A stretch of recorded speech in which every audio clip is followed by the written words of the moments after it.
বিশেষ এগোনো যাবে না।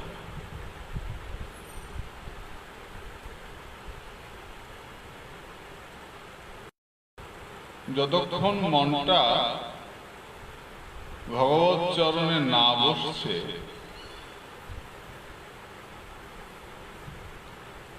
ততক্ষণ বিশেষ এগোনো যাবে না।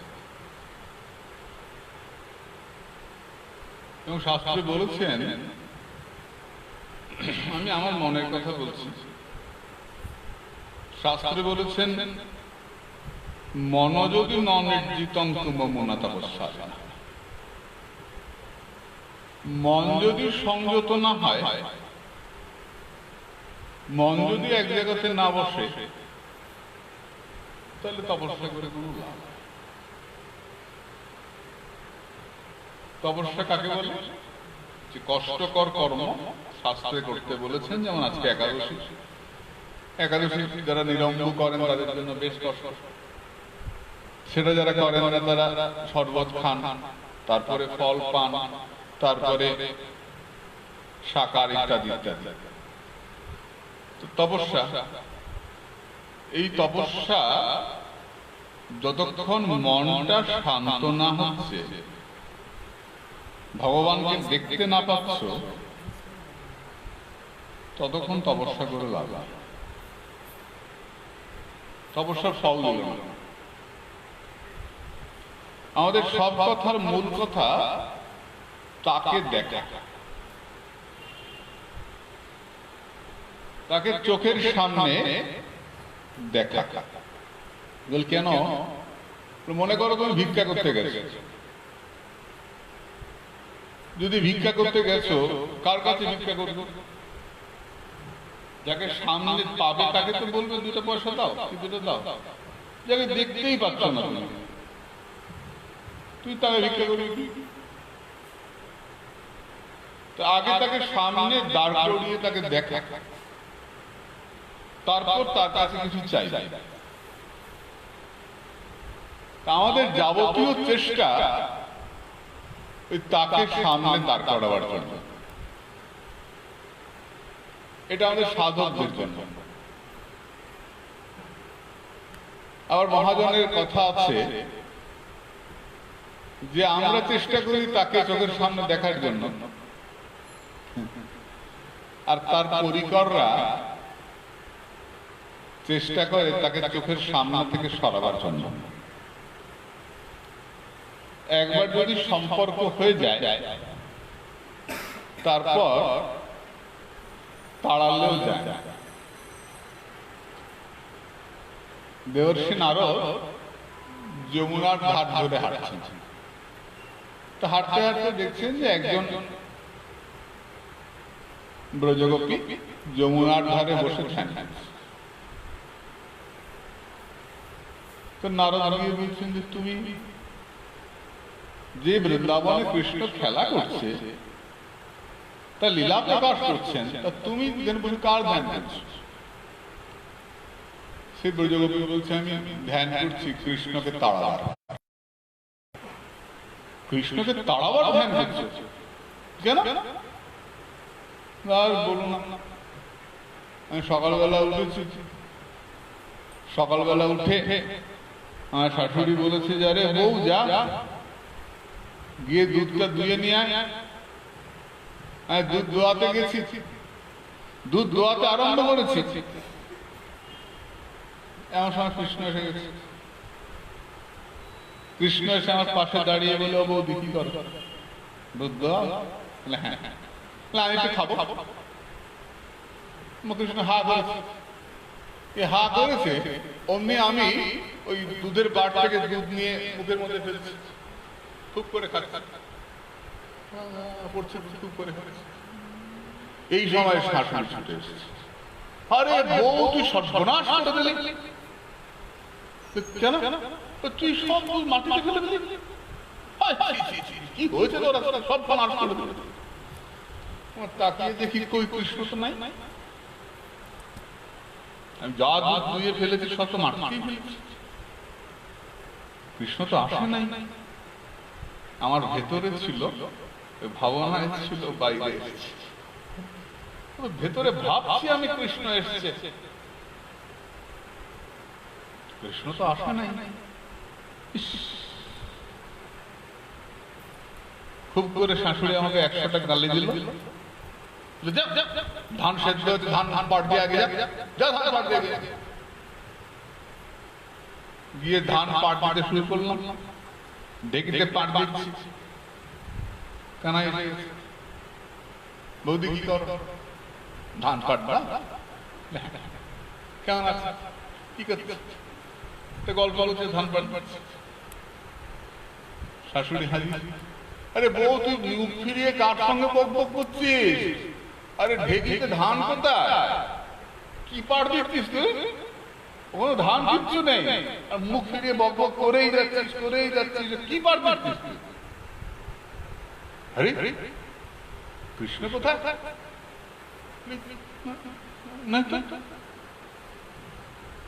নাই তো কৃষ্ণ। শাশুড়ি আমাকে 1000 গালি দিল, 1000 গালি দিয়ে বলে যা যমুনা থেকে জল ভরে নিয়ে যা, জল ভরে নিয়ে। বকা খেয়ে জল ভরতে গেছি, কলসি দিয়ে, মাটির কলসি দিয়ে জল ভরেছে, এসে গেছে কৃষ্ণ। বৌদি তুমি যাচ্ছ, কত কষ্ট হয় তোমার, দাও না কলসিটা আমি পৌঁছে দিয়ে আসি, দাও না পৌঁছে দিয়ে আসি, নেবে? আচ্ছা না। কানাইয়া মাথা পেতেছে, আমি কলসিটা মাথায় তুলতে গেছি, ছেড়ে দিয়েছি,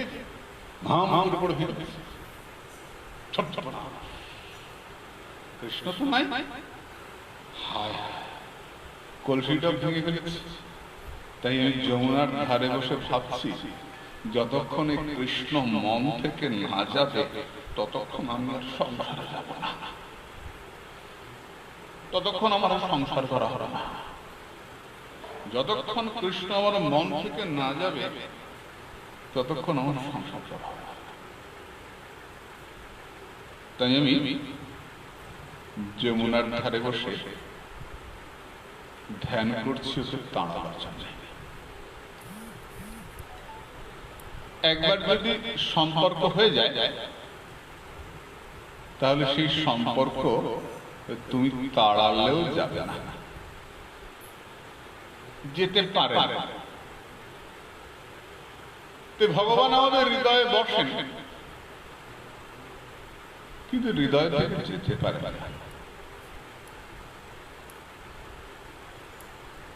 ভগবানকে বসানোটাই হৃদয়ে।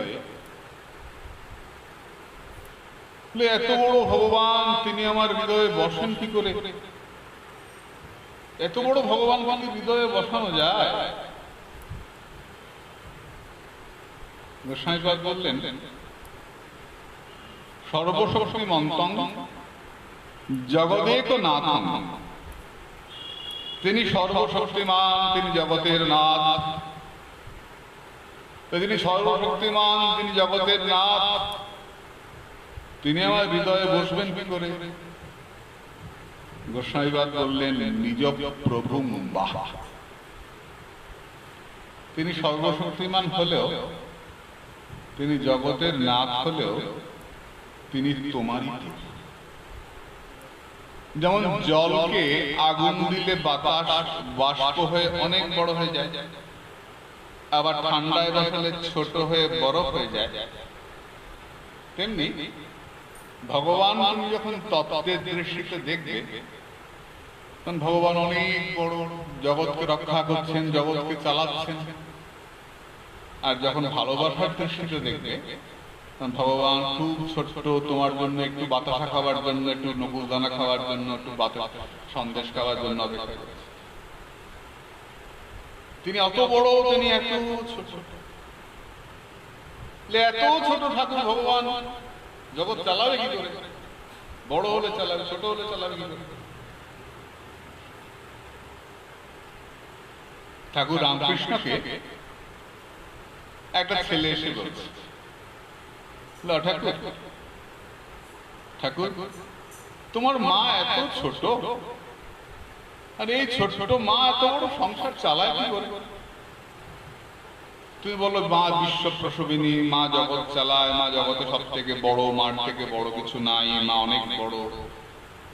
তো ওইটুকু তো মা সিংহাসনের দাঁড়িয়ে আছে। তুমি মা সংসার চালায় কি করে, জগৎ চালায় কি করে?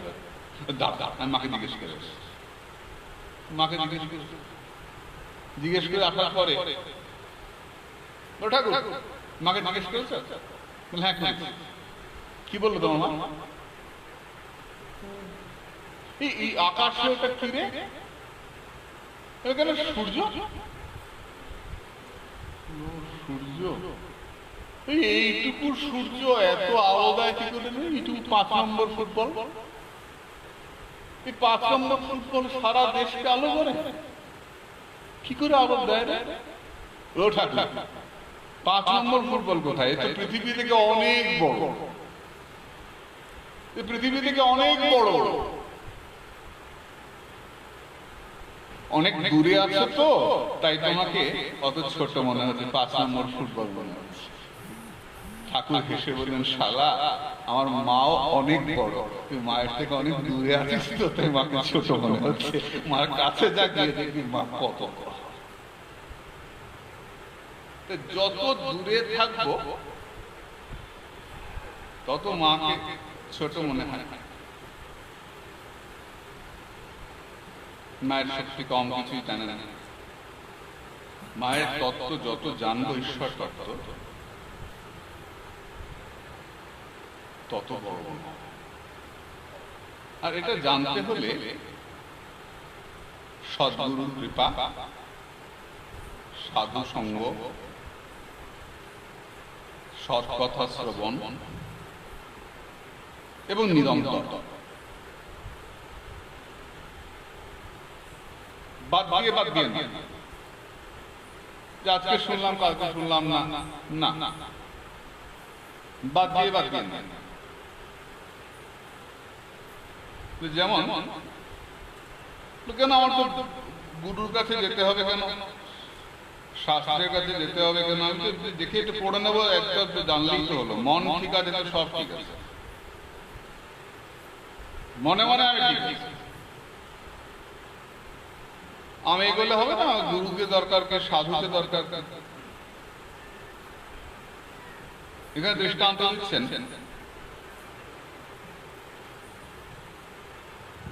যে গুরুকে দরকার। জাগতিক দৃষ্টান্ত দিলেন, যেমন তোমার হাতে কেউ এটা বন্দুকের গুলি দিল, বন্দুকের গুলি দিয়ে বলল মারো তো দেয়ালে, জোরে দেয়ালে মারো, কি হবে? বড় জোরে একটু দাগ হতে পারে। এবার গুলিটা নিয়ে কেউ বন্দুকের মধ্যে দিয়ে দেয়ালে মারল, কি হবে? দেয়ালটা ফুটে উঠবে, তাই না? তা ভগবানের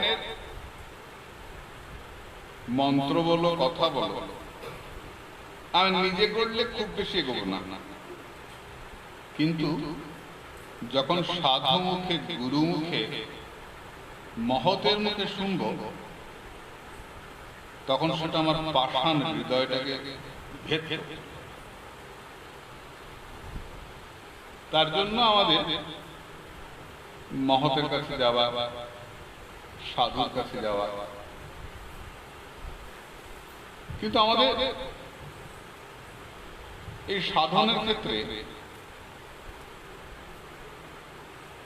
কতগুলো বাধা ভীষণ কাজ করে, ভীষণ কাজ করে।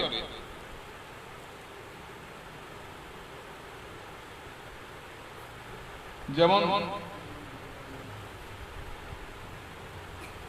মন্দ বুদ্ধি,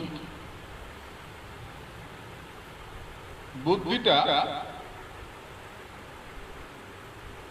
কিছুতেই ভগবানের দিকে যায় না। এর আগে একটা আছে, মনে পড়ছে না, মনে পড়লে বলবো। কিরে আগেরটা? মন্দ বুদ্ধি, বুদ্ধিটা কিছুতেই ভগবানের দিকে যায় না। বুদ্ধিটা ভগবান থেকে সরে আসে।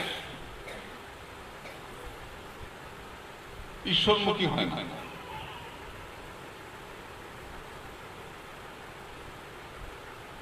কুতর্ক বললেন এটা করতে হয়, একাদশীতে এমনি করতে হয়, বেরিয়ে মনে হচ্ছে না না এটা করতে হয় না, এটা উনি বেশি বেশি বলেছেন, এটা আমাদের জন্য না। মনটা কুতর্ক করে। গুরুদেব বলেছেন আমি শুনবো না, কুতর্ক।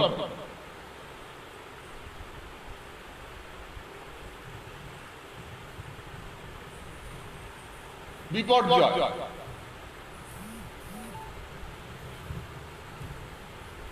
ভালো শুনলে খারাপ বলে মনে হয় না, ভালো কথা ভালো লাগে। এখন না দেরি আছে, এখন সময় নেই, এখন সময় নেই, পরে পরে। ভালো কথাকে খারাপ বলে মনে হয়। দুরাগ্রহ, যেটা পেলে আমার ভবিষ্যতে খারাপ হবে সেটা পাওয়ার জন্য খুব আগ্রহ হয়। এটা পেলে আমার ভবিষ্যতে খারাপ হবে, এটা পাওয়ার জন্য আগ্রহ।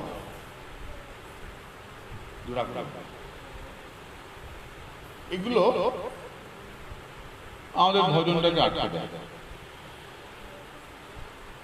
এই ভজন করতে হয় প্রথমেই হচ্ছে আদৌ শ্রদ্ধা, তত সাধু সঙ্গ, তত ভজন ক্রিয়া, তত অনর্থ নিবৃত্তি, তত নিষ্ঠা রুচিস্তত। প্রথমেই বলছেন শ্রদ্ধা, গুরুর কথায়, ভগবানের কথায় বিশ্বাস, শ্রদ্ধা। দৃষ্টান্ত দিচ্ছেন,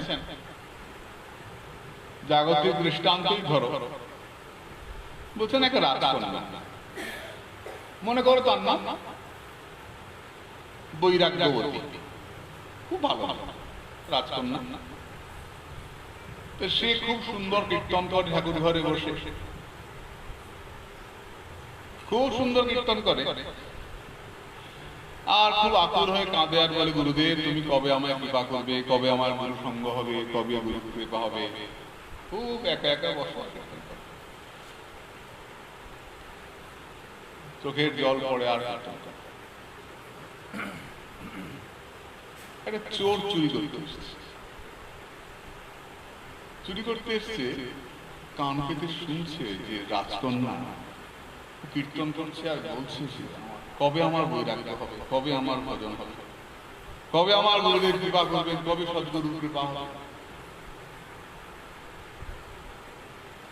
চোরটা তাড়াতাড়ি করে গিয়ে পরের দিন সকালবেলায় মাথা নেড়া করে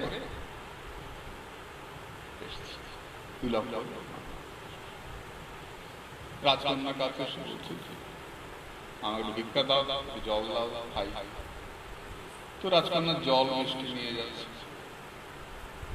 সাধু এসছেন দরজা, জল মিষ্টি নিয়ে যেতে তখন ওই চোরটা বলছে সাধু সেজে এসছে। সাধু তো নয়, সাধু হওয়ার সাধু সাজা আলাদা। মালা তিলক করলাম, আমি সাধু সাজলাম, আর সাধু হলাম তখন বলে যখন ভগবানকে ভালোবাসলাম তখন সাধু হলাম। ভগবানকে ছাড়া আর সবাইকে ছেড়ে দিলাম তখন সাধু হলাম, আর মালা তিলক করলাম, সাধু সাজলাম, সাধু হলাম না। রাবণ সীতাকে হরণ করেছিলেন সাধু হয়ে না, সাধু সেজে। সাধু হলে সীতা হরণ হতো না, সাধু সে কি করে সীতা হরণ করবে? সাধু সেজেছিলেন, সাধু হন না। তো চোরটা সাধু সেজেছে, মা জল দাও, জল নিয়ে গেছে রাজকন্যা। তোমার হাতে তো আমি জল খাবো না, তুমি কি দীক্ষিত? না বাবা, আমার তো দীক্ষা হয়নি। না দীক্ষা না, জল খাবো। তাহলে বাবা আপনি তো এসছেন, আপনি তাহলে দীক্ষা দিন। মানবে তো আমি যা বলবো? আমি তো আপনার জন্য অপেক্ষা করছি, গুরুদেব কবে আসবেন, কবে দীক্ষা হবে। তো চোরটা দীক্ষা দিয়েছে, চোরটা রাজকন্যাকে দীক্ষা দিয়েছে। দেওয়ার পরে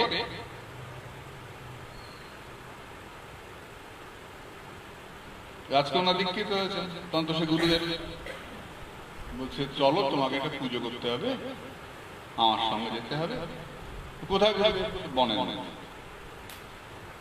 বনের মধ্যে যেতে হবে, ওখানে তুমি একা যাবে, আর কেউ যাবে না। আর তুমি সঙ্গে বেশ কিছু অলংকার নিতে হবে ঠাকুরের পুজোর। আপনি যাও। যথারীতি রাজকন্যা প্রচুর সোনা দানা নিয়ে গুরুদেবের সঙ্গে বনের ভেতর গেছে। বনের ভেতর যাওয়ার পরে গভীর বনে নিয়ে গিয়ে ওই চোর মেয়েটাকে গাছের সঙ্গে দড়ি দিয়ে বেঁধেছে, আচ্ছা করে বেঁধেছে। বেঁধে সোনার পোটলাটা নিয়ে বলছে, শোনো, আমি যতক্ষণ ফিরে না আসছি তুমি কিন্তু এখানে দাঁড়িয়ে এই দড়ি বাঁধা অবস্থা তুমি কিন্তু খুলবে না, আমি এসে দড়ি খুলব। না ঠিক আছে, আপনি যখন আসবেন। চোর কি আর আসে? ও তো পোটলা নিয়ে চলে গেছে, সোনা নিয়ে চলে গেছে চোর। এদিকে রাজকন্যা ওই ঘন বন, ওই ঘন বনের মধ্যে দড়ি বাঁধা অবস্থা, তো দাঁড়িয়ে দাঁড়িয়ে জয় গুরুদেব, জয় গুরুদেব, জয় গুরুদেব, জয় গুরুদেব, জয় গুরুদেব, জয় গুরুদেব। গুরুবাক্যে বিশ্বাস, গুরুদেব বলে গেছে। তো সেই দিন পার হয়ে গেল। পরের দিন মেয়েটা আমার একটা দিন চলে গেল। রাজা ঘোড়া নিয়ে বেরিয়েছে, ঘুরতে ঘুরতে বনের মধ্যে উপস্থিত, ঘুরতে ঘুরতে বনের মধ্যে উপস্থিত। তো উপস্থিত হয়ে দেখছেন মেয়েটা কাছে বাঁধা। বলে, মা মা এখানে? বলে, বাবা আমার গুরুদেব আমাকে বেঁধে রেখে গেছেন, তো শিগগিরই চল চল। তার পাল্লায় কি ছিল না ছিল বেঁধে রেখে যায়, শিগগিরই চল চল। বলে, বাবা দড়ি খুলছি। দড়ি খুলো কেন? গুরুদেব বলে গেছেন দড়ি খুলবে না, আমি এসে খুলবো। বাবা আমি তো যাবো না, দড়ি খুলো না, আমি যাবো না, কিন্তু গুরুদেব বলে গেছেন আমাকে দাঁড়াতে। রাজা অনেক বোঝালেন, মেয়ে কিছুতেই দড়ি খোলে না। রাজা ফিরে যাচ্ছেন কাঁদতে কাঁদতে। দেবর্ষি নারদের সঙ্গে দেখা। রাজা তুমি কাঁদো কেন? বলে, আরে দেবর্ষি বাদ, এই তো অবস্থা, আমার মেয়েটাকে তো বাঁচানো যাবে না, তো বাঘ সিংহে খাবে, কিছুতেই দড়ি খুলছে না।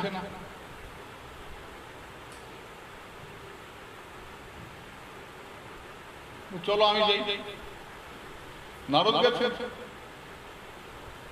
মা তুই চল, এটা গুরু নয়, এটা চোর, তোকে এমনি করে বেঁধে দিয়ে গেছে, খুব বাজে লোক, পাল্লায় পড়েছিস, মা তুই চল,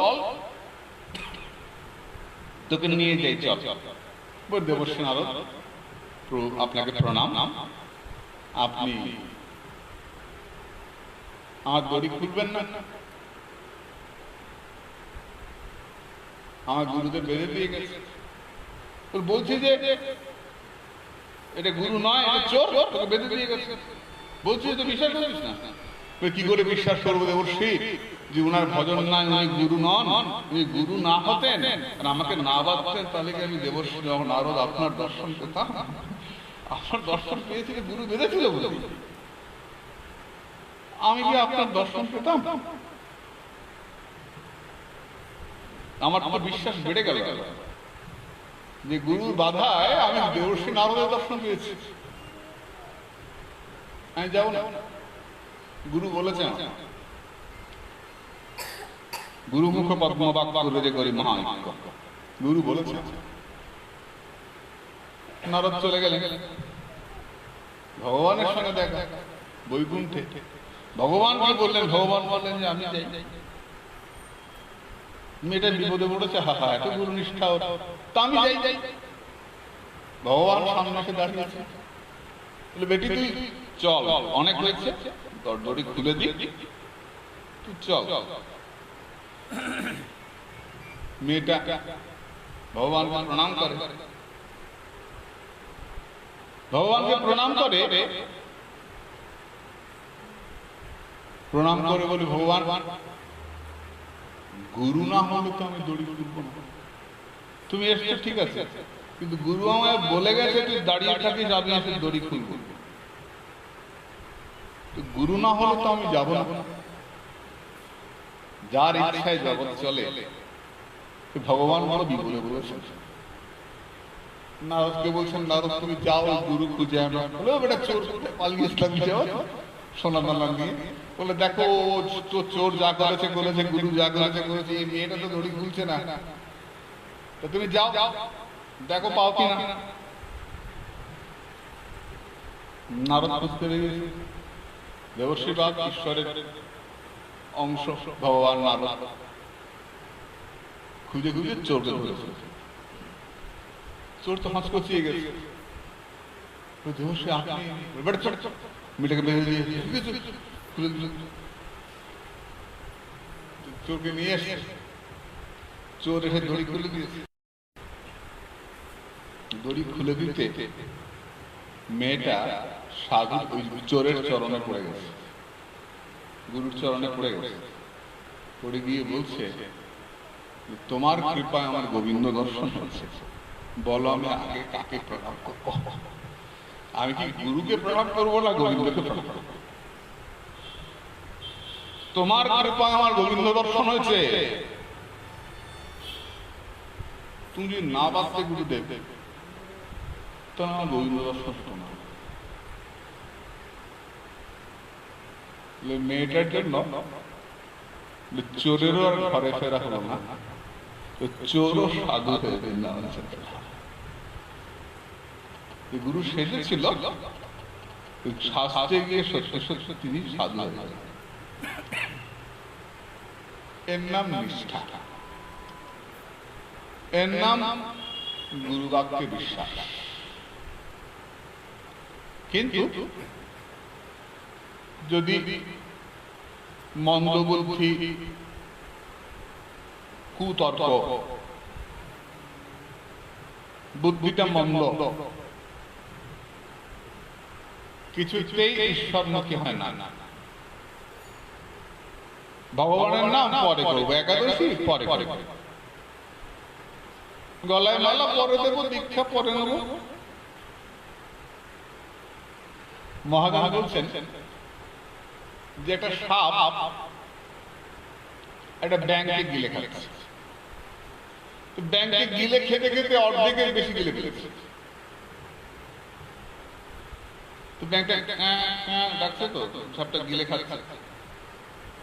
এই সময় ব্যাঙটার সামনে একটা পোকা আসছে, পিঁপড়া আসছে। ব্যাঙটা খেয়ে নিল। ও যে সাপের পেটে যাচ্ছে, এটা কে আমি পিঁপড়াটা আসছে সামনে, ব্যাংকটা কি?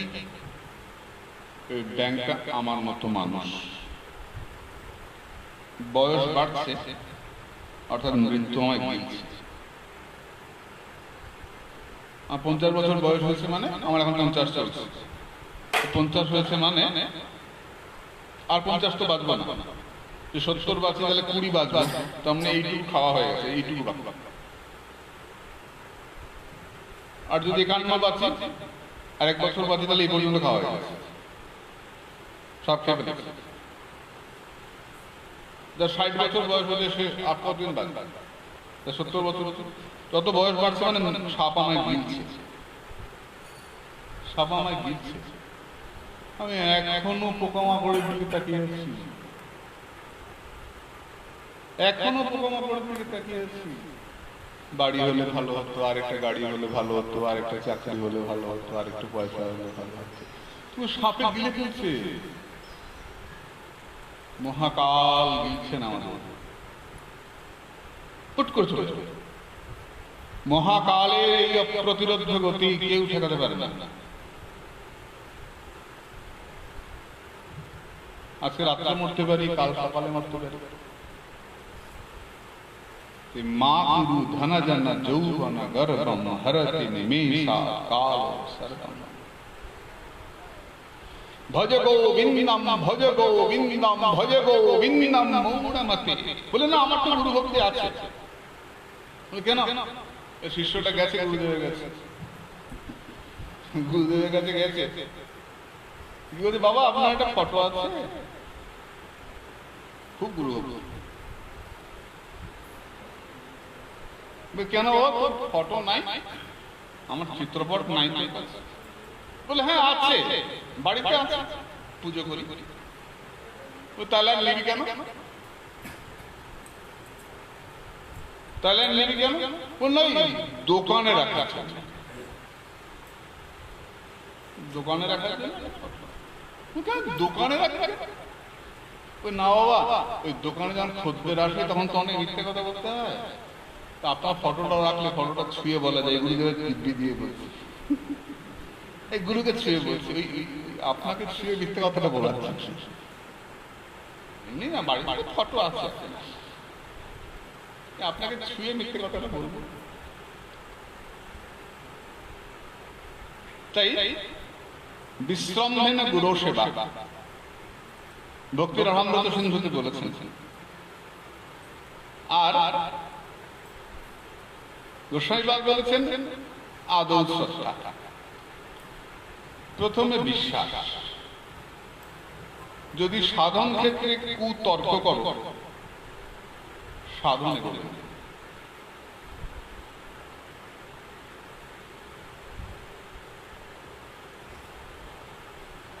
বুদ্ধিটা এমনিতেই বন্ধ, তো কলিযুগের মানুষ,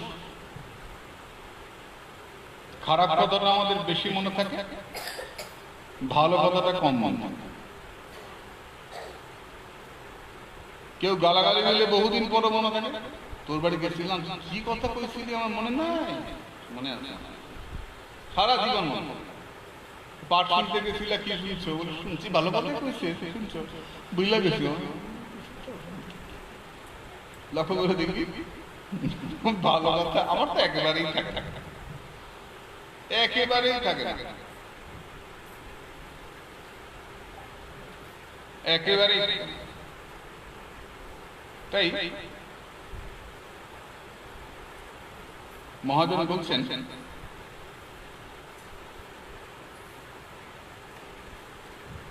যে ভালোকে খারাপ মনে করা, যা পেলে ক্ষতি হয় সেটাকে আঁকড়ে ধরা, মন্দবুদ্ধি, কুতর্ক, এগুলো আমাদের ভজন হতে নষ্ট করে দেয়। ভগবানের কৃপা হচ্ছে কি করে বুঝবো? বড় কথা, কড়া কথা আমরা মানতে পারবো না।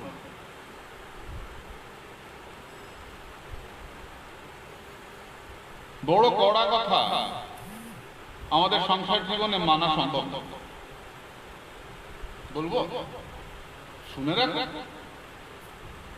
মানলে ভালো। ভগবানের কৃপা আমার প্রতি হচ্ছে, ভগবান আমাকে করুণা করছে, আমি কি করে বুঝবো? দেশত্যাগ মহান ব্যাধি বিরুদ্ধ বন্ধু বিষ, ধনহানি অপমানঞ্চ মদ অনুগ্রহ লক্ষণম। প্রথম লক্ষণই বললেন দেশত্যাগ, তোমাকে বাড়ি ছাড়া করিয়ে ছাড়বে, বেশিক্ষণ বাড়ি থাকতে দেবে না। যদিও বাড়িতে থাকো, মন বসবে না, জানবে ভগবত কৃপা। এর নাম বৈরাগ্য। প্রথম বিবেক জাগ্রত হয়, তারপর বৈরাগ্য জাগ্রত হয়। বললাম যে খুব কঠিন। বিবেক ভালো মন্দ জ্ঞান, কোনটা ভালো কোনটা মন্দ আমি যা ঠিক করছি, মন বলে দেবে, এর নাম বিবেক। মানুষের বিবেক আছে, অন্য কোনো প্রাণীর বিবেক নাই। তাহলে গরু যখন লতা ছিঁড়ে খায়, ফুল গাছ খেয়ে ফেলে, লাউয়ের ডগা খেয়ে ফেলে, তাহলে বিবেক হয় না যে ভালো করছে না মন্দ করছে। মানুষ যখন খারাপ কাজ করতে যায়, বিবেকে লাগে ঠিক করছে করবো না। এই বিবেক জাগ্রত হলে তবে গিয়ে বৈরাগ্য আসে।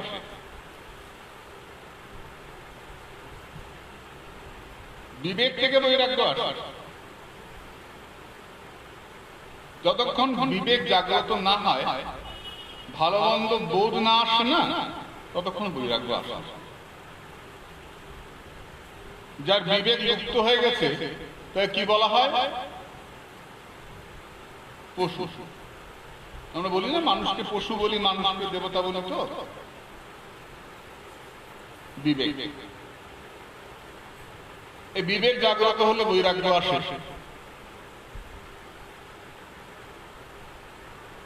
তো ভগবানের যে করুণা হচ্ছে আমার প্রতি, এটা কি করে বুঝবো ভগবানের করুণা হচ্ছে?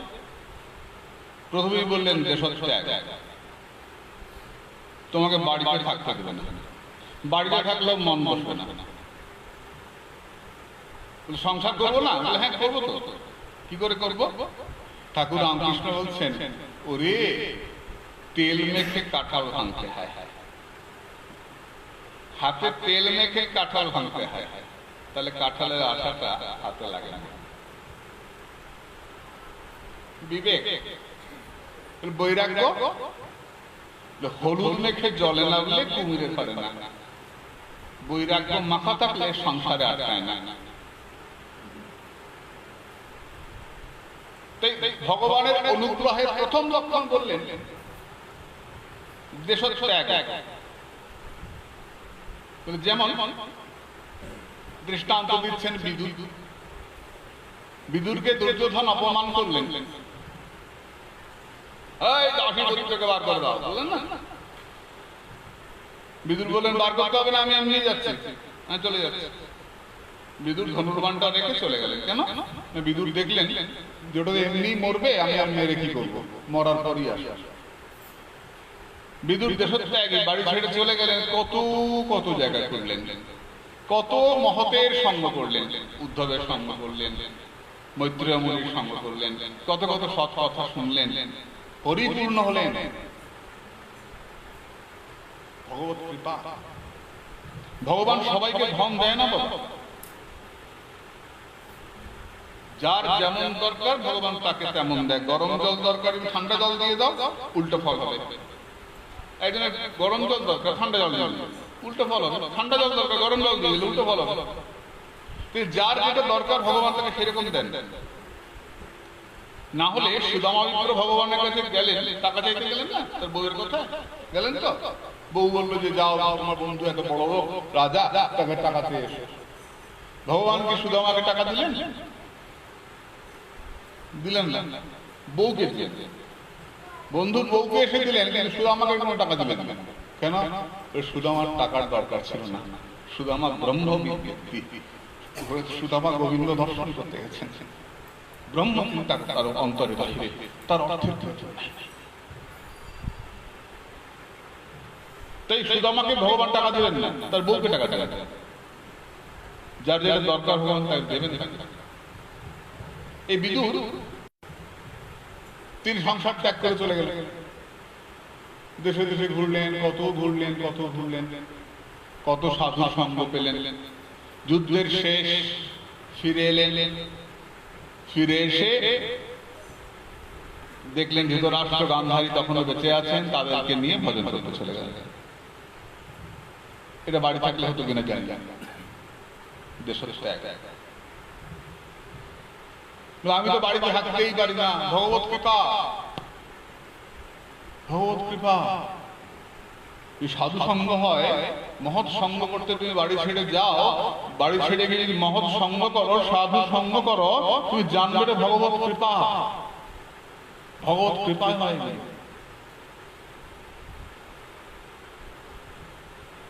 মহান ব্যাধি, এমন একটা রোগ হয়েছে, এমন একটা রোগ হয়েছে, হায় হায় আমার কি রোগ, কি রোগ। ভগবত কৃপা। এই রোগ হয়েছে, এটা ভগবত কৃপা। কেন? যত কঠিন রোগ হবে সাধকের, তত এই দেহের প্রতি মায়াটা কমবে। ঠাকুর রামকৃষ্ণের ক্যান্সার হয়েছে, নরেন এসে বলছেন, ও ঠাকুর, তুমি তো মায়ের সঙ্গে সবসময় কথা বলো, তো মাকে বলো না তোমার শরীরটা ঠিক করে দিতে। ঠাকুর একগাল হেসে বললেন, হ্যাঁ নরেন, মাকে তো নিজের জন্য কোনোদিন কিছু চাই নিবে। ও ঠাকুর, তুমি মাকে বলো। চলে গেলেন নরেন। আবার এসছেন, ও ঠাকুর, এই তুমি মাকে বলেছো? হ্যাঁ বললো। মা এমন একটা কিছু করে দে যাতে চাটনি খেতে পারি। রাধাকুণ্ডে ছিলেন শ্রীপাদ জনসুরন্দর বাবাজি মহারাজ, যাকে গ্রন্থ কীট বলা হতো। প্রভুপাদ রসরঞ্জন গোস্বামী প্রভুপাদের শিক্ষা গুরু, ভাগবতের গুরু। জমিদার ছিলেন শ্রীহট্টে। এই দীনশরণ বাবার দুটো পা প্যারালাইজ হয়ে যায়। দীনশরণ বাবাকে জিজ্ঞাসা করা হয়েছিল যে আপনি তো খুব বলেন করুণাময়ী রাধে, কৃপাময়ী রাধে, তা আপনি কি এখনো বলবেন কৃপাময়ী রাধে? দীনশরণ বাবা একগাল হেসে বললেন, এখন আরো বেশি করে বলবো। কেন? আমি বড় চঞ্চল ছিলাম, আমি বড় চঞ্চল ছিলাম, আমি ঘুরে ঘুরে বেড়াতাম, ভজন করতাম না। রাধারানী কৃপা করে আমাকে এক জায়গাতে বসিয়ে দিয়ে বললেন, দীনশরণ, এক জায়গাতে বসে বসে ভজন কর, চঞ্চল হলে ভজন হয় না।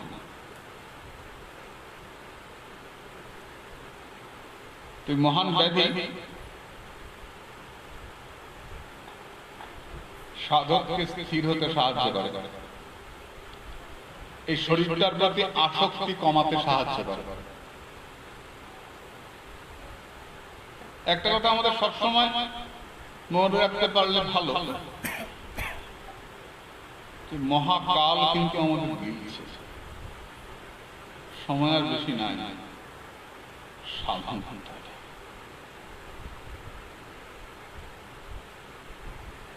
যা করার গুটিয়ে ফেলতে হবে, আর অন্যের দিকে তাকানো নয়, অন্যের দোষ দেখা নয়, শুধু নিজের দোষ দেখা। বিনোদ বাবা বলছেন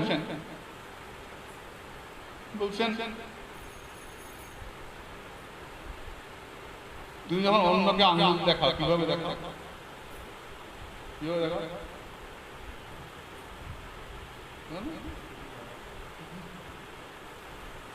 কিভাবে দেখা? কপাই? তাহলে এই আঙুলটা কোন দিকে? অন্যের দিকে। আর আমার দিকে তিনটা। এই দেখাচ্ছ তিনটে আঙুল আমার দিকে। আগে নিজের দোষটা দেখো। আমি অন্যায় সহ্য করি না, অন্যায় আমি সহ্য করতে পারি না, আমি অন্যায় দেখলে প্রতিবাদ করি। বিনোদ বাবা বলছেন, তোমার নিজের ভেতরে অন্যায় গুলো আছে, প্রতিবাদ কি করে করো? তোমার ভেতরে যে পাপ কাজগুলো হচ্ছে, পাপ চিন্তাগুলো হচ্ছে, তোমার ভেতরে তো অন্যায় হচ্ছে, এই ভেতরের অন্যায় গুলো প্রতিবাদ কি করে করো? তুই তো অন্যায় দেখলেই প্রতিবাদ করো। অন্যায় সহ্য করতে পারে না, মিথ্যা কথা সহ্য করতে পারে, অনেক বড় বড় কথা তো আমরা অনেক দেখি। তোমার ভেতরে যে অন্যায়গুলো হচ্ছে, এই অন্যায় গুলো কি করে করো, কি করে সহ্য করো? তাই অন্যের দোষ দেখা নয়,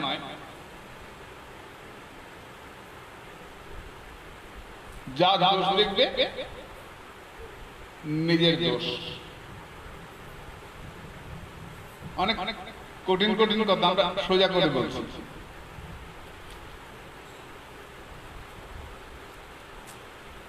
চেষ্টা করি, আমি বুঝিও না কিছু, যাই যাই।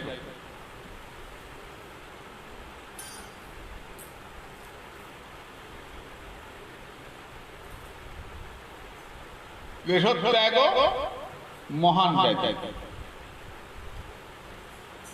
যদি ব্যাধি হয়, জানবে এটা ভগবত কৃপা। জানবে এটা ভগবত কৃপা। বিরোধ বন্ধু বিষয়, বন্ধুদের সঙ্গে যত বিরোধ হবে, যত তুমি একাকী হবে, এ জগতে বন্ধু বান্ধব যত কমবে, তত ভজন জগতের বন্ধু বাড়বে। এই জগতের বন্ধু যত বাড়বে, ভজন জগতের বন্ধু তত কমবে। তাই সাধক একাকী নির্জনে থাকবেন। খুব বেশি ভিড়, লোকজন, বলে বয়সকালে করবো, এটাই তো সমস্যা। বয়সটা যে কখন শেষ হয়ে যায় বুঝতে পারি না।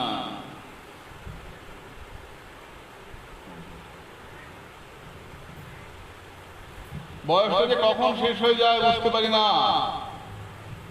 কখন যে বয়সটা শেষ হয়ে যায়। আমার তো এখন 22 বছর, কি করে বুঝলি 23 বছরের মরবো না? বলে আমার তো মাত্র 35, 36-এ মরবো না, কি করে বুঝলি?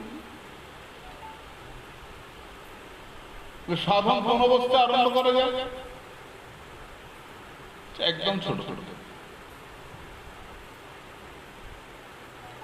একদম ছোট থেকে সাধন শুরু করতে হয়। মাটি নরম থাকতে থাকতে হাঁড়ি কলসি তৈরি করতে হয়, মাটি শক্ত হয়ে গেলে হয় না।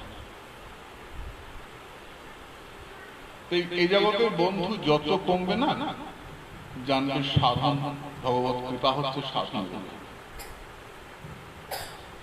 অনেক দৃষ্টান্ত আছে, সময় দিতে গেলে সময় চলে যাবে, আমাদের অনেক সময় হয়ে যাবে। এই সাধক একান্তে থাকবেন, নির্জনে থাকা পছন্দ করবেন। বন্ধু তোমার সঙ্গে বন্ধু, তুমি আর আমি আর কেউ নাই, আর কেউ বাইরে থাকবে। চলো তোমার সঙ্গে হাসি, তোমার সঙ্গে কান্না, তুমি আর আমি, আমি আর জানি না।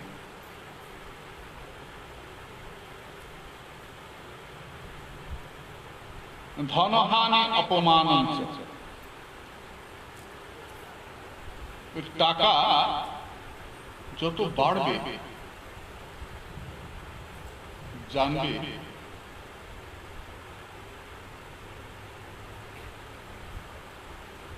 সংসারের শেকল তত বাড়ছে।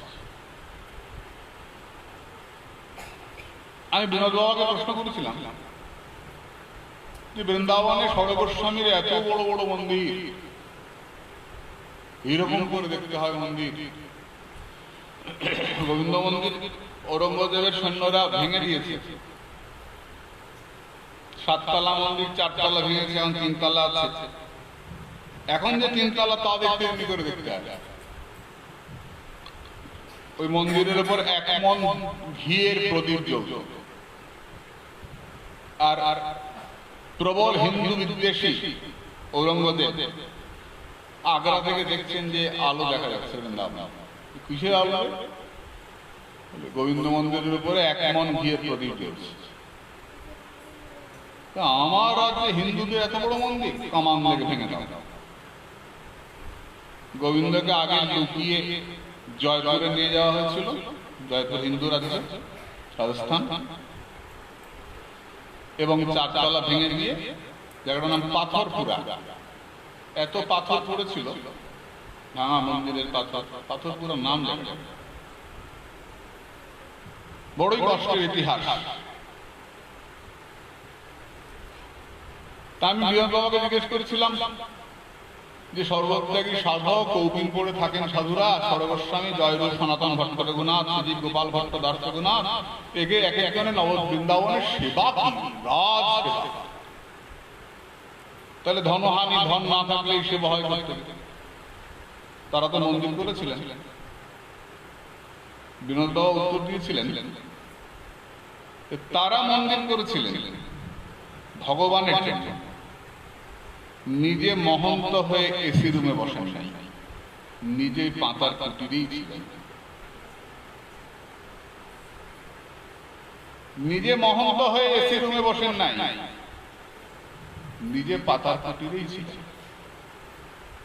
এই সাধক ভগবত সেবার জন্য যেটুকু প্রয়োজন ঠিক আছে, কিন্তু সাধক ধনের পেছনে ছুটবেন না।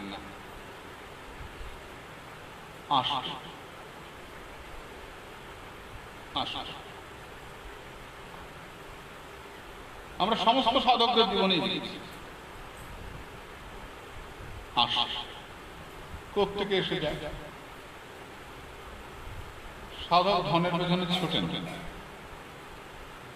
গোবিন্দকুণ্ডে আমার একটা ভাই আছে, খুব নিষ্কিঞ্চন বৈষ্ণব, ভজনানন্দী। কদিন আগে রাত্রি 8:30টার সময়, দিন 10 আগে, ভীষণ গরম বৃন্দাবনে এখন, রাত্রি 8:30টার সময় আমি ওকে ফোন করেছি। তা আমাকে বলছে, দাদা প্রভু, আমি এই মাত্র পরিক্রমা থেকে আসলাম, আমি কালকে সকালে আপনাকে ফোন করি। দৈনিক 2বার গোবর্ধন পরিক্রমা করে এই গরমে। আজকে একাদশী নির্জলা বেলাতে 2বার করছে। একজন সাধু আছেন একাদশী দিন নির্জলা করেন, ঘরে থাকলে খিদে পায় বলে 5বার করেন। একাদশী দিন 5বার পরিক্রমা করেন, 105 কিলোমিটার। তো আমার ভাইটা 2বার করে। তো ওই দিন 8:30টার সময় আমাকে বললো, ঠিক আছে কালকে একদিন ফোন। মাঝে মাঝে মন খারাপ হলে ওর সঙ্গে একটু কথা বলবো। রাত্রি 12:15 কি 12:10 আবার ফোন করেছে। কিরে তুই বললি যে কালকে ফোন করবি, যে আজকে আবার ফোন করছিস, কোথায় এখন? না, তো পরিক্রমা। পরিক্রমা তুই বললি আমায় পরিক্রমা থেকে ফিরেছি, এখন একটু বিশ্রাম করি, কালকে সকালে কথা বলবো। এখন পরিক্রমা মানে? দাদা প্রভু, ওই ঘুমিয়েছিলাম, শুয়েছিলাম, তো ঘুম আসছে না। ঘুম আসছে না, ভাবলাম যে শুয়ে শুয়ে সময়টা নষ্ট করবো, গিরিরাজ দিয়ে আসি। আমাদের মায়ের পেটের সন্তান সবাই মা, সবাই মাছ মাংস মদ ডিম খেয়ে পড়ে থাকে। তো সব মায়ের ছেলেরা মদ মাংস খেয়ে ডুবে থাকে না। এমন মায়ের ছেলেরা আছে যে মায়েরা ছেলেরা ভজনে ডুবে থাকে। ওই ছেলে আমাকে একদিন ফোন করে কাঁদিস কেন? আমি কথাটা আগেও তোমাদের বলেছি, আছে মনে থাকবে, তবু বলি, ভালো লাগে। ওর আর 4 দিনের চাল আছে, ঘরে যে চাল আছে সিদ্ধ করে একটু লবণ ছিটিয়ে খায়। এখন তরকারিটা কিছু মানে না, এখন তো তাও রুটি ভিক্ষা করে। তো চাল আছে 4 দিনের। ও প্রতিদিনই ভাবে যে চাল তো শেষ হয়ে যাচ্ছে, কি করে আসবে চাল, চাইবে না কারো কাছে।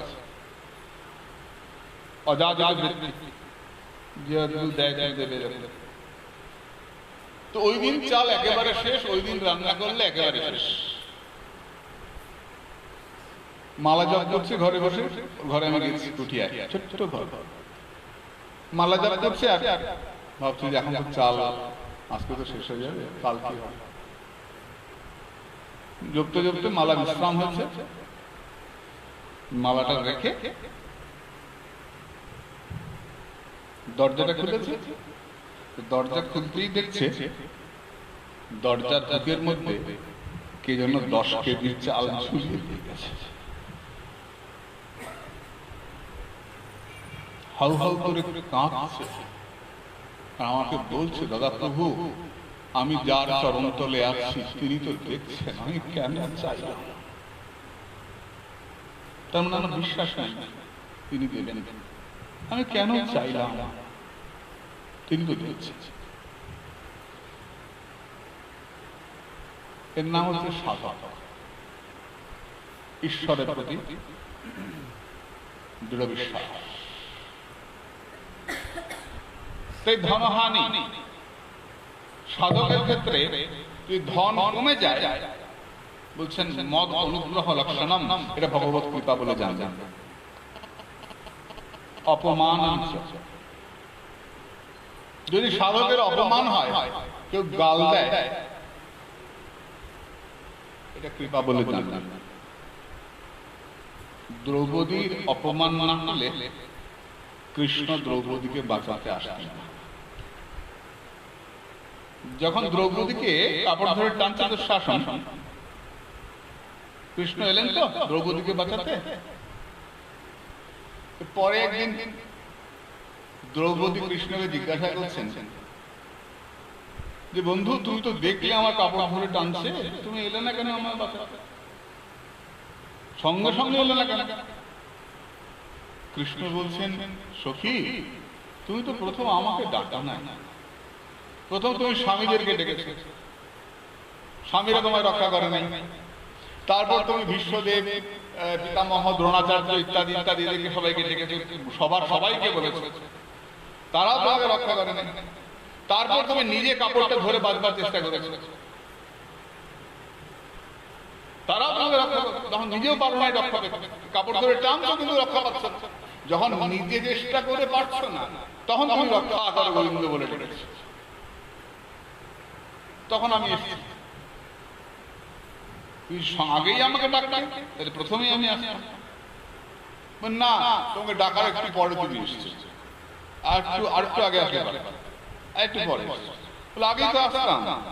তুমি আমায় বললে হে দ্বারকাধীশ গোবিন্দ আমাকে রক্ষা কর, হে দ্বারকাধীশ গোবিন্দ আমাকে রক্ষা, হে দ্বারকার রাজা আমাকে রক্ষা কর।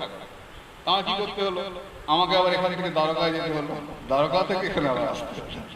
ওই জন্য একটু দেরি হয়ে গেল আর কি, নাহলে আমি সঙ্গে সঙ্গে আসতাম।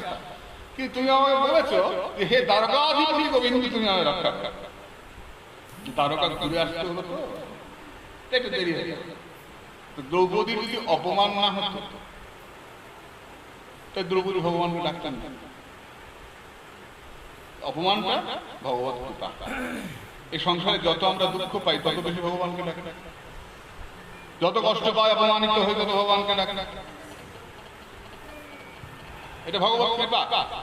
বিপদে পড়লে ডাক্তার হাতিটাকে কুমির পা ধরে টানলো, তবে গিয়ে হাতিটা ভগবানকে ডাকলো না। প্রথম হাতিটা সবাই কেন্দ্রে তুলবার চেষ্টা করলো, পারলো না। তারপর হাতি নিজের শক্তিতে চেষ্টা করলো, পারলো না। তারপর কোনো উপায় নাই, তখন গোবিন্দকে ডাকলো, গোবিন্দ নেমে আসে হাতিকে রাখা। সংসারে যে অপমান দুঃখ আমরা বলি করি, এই অপমান হলাম, দুঃখ হলাম, হ্যাঁ আমারও মনে হয়। কিন্তু যখন মহতের মুখে সব কথাগুলো শুনি না, তখন মনে হয় ঠিক আছে, ঠিক আছে, এই অপমানটা না হলে আমি সরে আসতে পারতাম না। ঠিক আছে, ঠিক আছে। ভগবান যেমন শেঁকড়া একটা অলঙ্কার তৈরি করে অনেকবার পিটিয়ে পিটিয়ে অলঙ্কারটা তৈরি করে না, সোনার কাজ দ্বারা করে, আগুনে পোড়ায়, জলে ভেজায়, পিটিয়ে পিটিয়ে অলঙ্কার তৈরি করে, তবে কি অলঙ্কারটা তৈরি হয়। তিনি গুরুদেব শিষ্যকে তৈরি করেন অনেক শাসনের মধ্যে দিয়ে। বাবা মেয়েকে তৈরি করে, মা মেয়েকে তৈরি করে, খুব ভালো করে শিখায়, পড়ায়, কেন? নিজের কাজে লাগে বলে না, ভালো যোগ্য ছেলের হাতে তুলে দেয়, তাই না? তিনি গুরুদেব তার শিষ্যকে খুব যোগ্য তৈরি করেন, মেরে পিঠে তৈরি করেন, কেন? প্রভু আসবে, প্রভুর হাতে তুলে দেবো, তোমার দাস কোথায় পাইলে রূপ এই নবদাসী। ওই গুরুদেব কৃপা করে আমাকে রূপমঞ্জুরির হাতে সমর্পণ করবেন, আর রূপমঞ্জুরি আমায় নিয়ে গিয়ে রাধারণীর সেবায় লাগাবেন। এমন দিনটি আমার কবে আসে?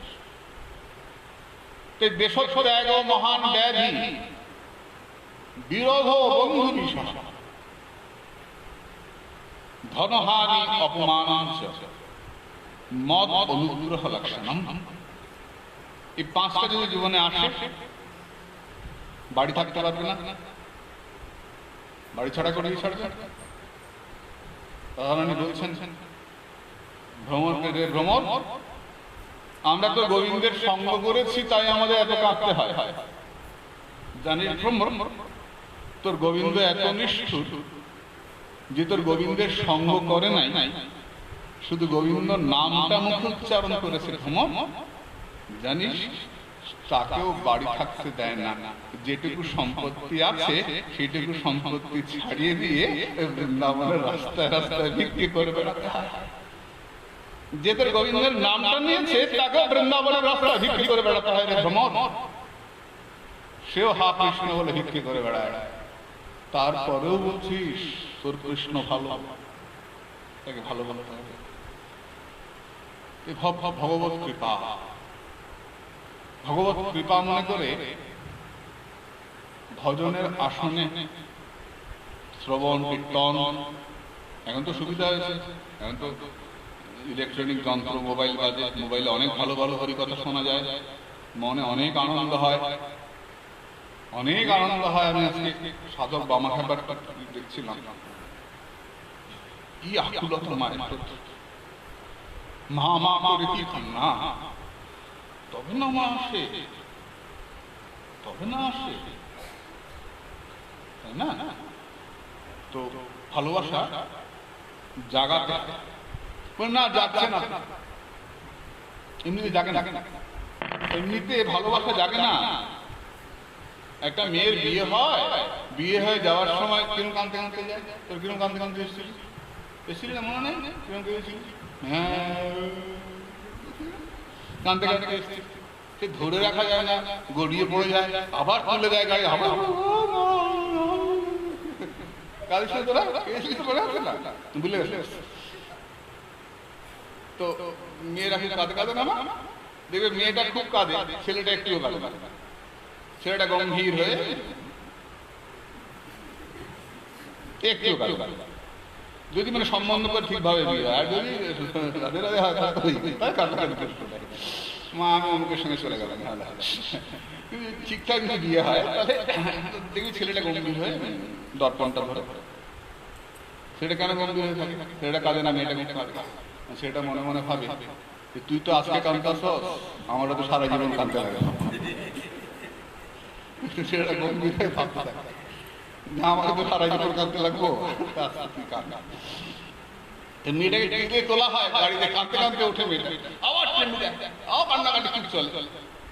এবার গাড়িটা চলে গেল, শ্বশুর বাড়ি যাওয়ার পরে খালি বাড়ির কথা মনে পড়ে, মায়ের কথা মনে পড়ে, যে দুদিন বাদে চলে আসে, দুদিন বাদে চলে আসে, মাকে ডেকে আসে, শাশুড়ি বলেন যাও চলে যাবে, দুদিন থেকে আবার শ্বশুর মশাই বলে এই চলে আসে, বৌমা তোমার কথা মনে হচ্ছে, আবার চলে আসে, দৌড়া দৌড়ে চলে, খুব চলে, প্রথম প্রথম খুব চলে, এই দাদা আজকে বাইরে যাবে দেখে আসে, এই বৌদির শরীর খারাপ দেখে আসে, একটা সূচনা পায়, মেয়েটা বারবার বাপের বাড়ি আসে, বারবার বাপের বাড়ি আসে, আর যা বাপের বাড়ি আসে, আসে দেখতে দেখতে দেখতে দেখতে টু হয়ে গেল, প্যাও প্যাও একটা হয়ে গেল, ট্যাও ট্যাওটাকে নিয়ে আছে।